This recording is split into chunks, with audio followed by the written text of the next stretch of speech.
Hi everyone, and welcome to a quick video about the major differences between Endless Dungeon and Dungeon of the Endless. As you might or might not know, Endless Dungeon is a spiritual successor to Dungeon of the Endless, but it's not a direct sequel. And as such, there are actually a lot of major gameplay differences. And that's what I'm going to talk about. So, the first and the most obvious difference, but by far not the only major one, is the visual upgrade. Endless Dungeon looks very different compared to Dungeon of the Endless.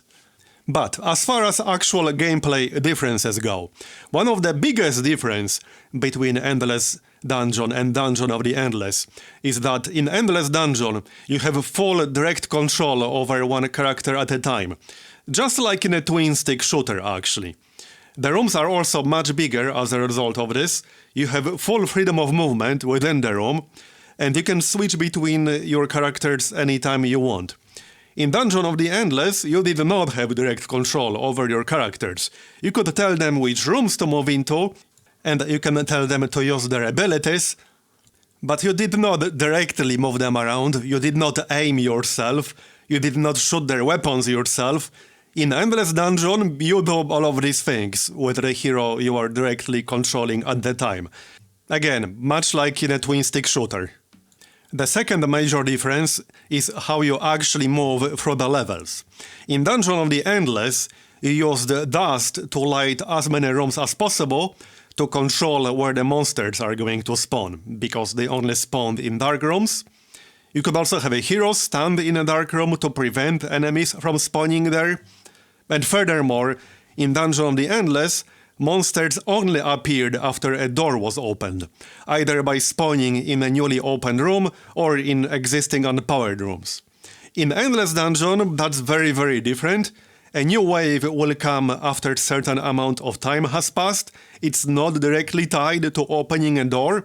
You do not get enemies spawning right there and then just because you opened a door, which was the case in Dungeon of the Endless. They spawn in rooms with monster spawners. Once you find a monster spawner, enemies will always spawn from that room. You cannot destroy it, you cannot disable it, they will always come from that room no matter what you do. So you will have to deal with them coming from that specific room and that specific direction. The vast majority of the rooms will be powered up by default, unlike in Dungeon of the Endless. There will be some dark rooms, but in Endless Dungeon, the main significance of dark rooms is that you cannot use resource generators, for example. If you get a dark room with a resource generator inside it, you cannot use that resource generator unless you power up the room. And powering up rooms in Endless Dungeon is much harder. Dust is not a resource. In Endless Dungeon, you get crystal shards, which are used for two purposes. One of them is lighting a room, but once you light a room, it will stay powered up permanently. You cannot just power it up and down as you see fit, like you did in Dungeon of the Endless. Once you power it up, that's it. You expanded your crystal shard and it stays powered up permanently. And the other use of the crystal shards is to buy upgrades for your crystal bot. You can have a few of them, and you expend one crystal shard to buy one upgrade for your crystal bot. With that said, crystal shards are pretty rare. You start a run with 2 of them, and you can find more of them as you go. If you find one, you have to actually send your bot there to extract it while dealing with a wave of monsters.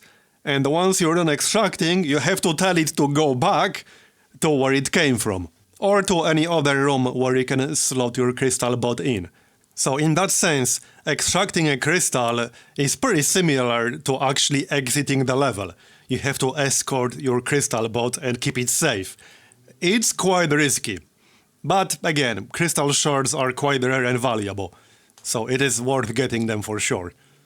So that's the 2 biggest overall differences between Endless Dungeon and Dungeon of the Endless, and they make the gameplay loop play very differently because of that. With that said, it's by far not the only differences. There are quite a few smaller ones, and I can't possibly list all of them here. But there are still a few important differences, like, for example, research. In Dungeon of the Endless, once you selected your research, you had to open a certain number of doors to actually complete that research, assuming there were enough doors left on that level. And of course, you had to actually defend the artifact while doing that. If you lost it, then the research was lost. In Endless Dungeon, on the other hand, it's sort of similar, but it's different. You still spend your science in advance, you still have to defend against monsters.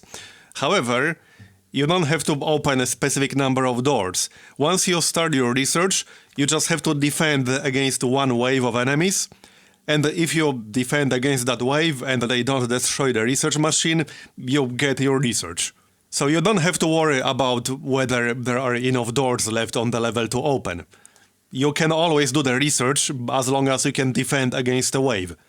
In Endless Dungeon, you also upgrade your static defenses in two different ways. One of them is through research, by simply unlocking a higher tier of some particular static turret, for example. But the other one is having them gain experience as they deal with monster waves, and then you can upgrade them manually by interacting with them. And this is different than actually unlocking a higher tier for research. You can do both. And speaking of experience, in Dungeon of the Endless, you spend food to level up your heroes. This is not the case in Endless Dungeon. In Endless Dungeon, your heroes level up on their own as they gain experience.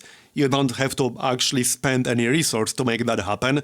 But the impact of the level ups in Endless Dungeon is generally smaller compared to Dungeon of the Endless. In Dungeon of the Endless, you unlocked entire new abilities by leveling up. This is, as of right now, not the case in Endless Dungeon.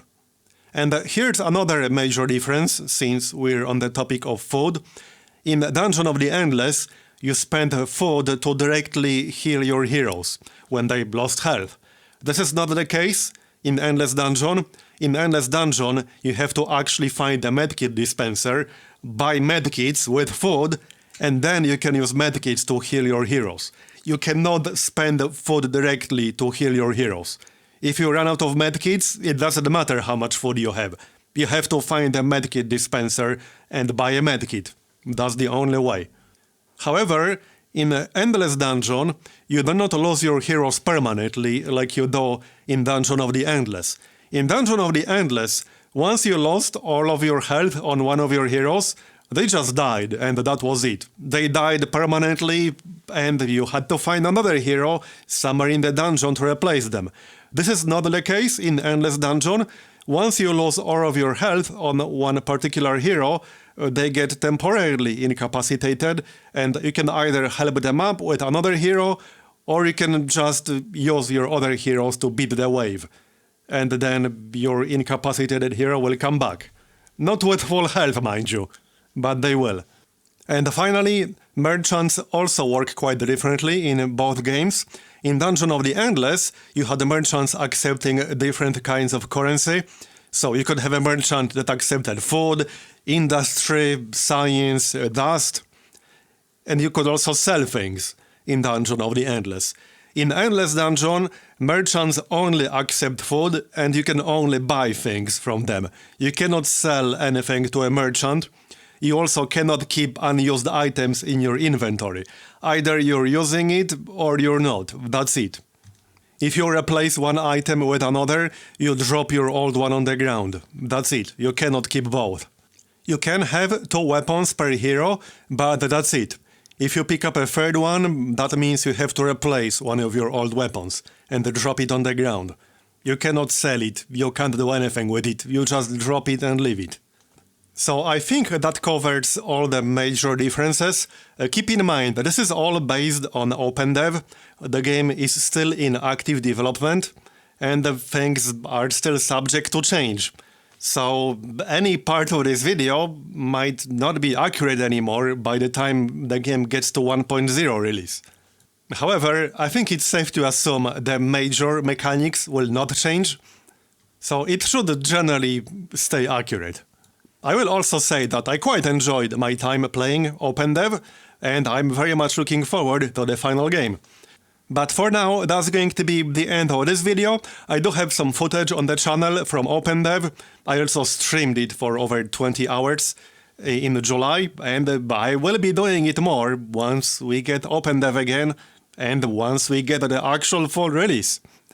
Either way, again, thanks for watching, I appreciate it. Leave a like if you enjoyed it, and I'll see you next time. Bye-bye.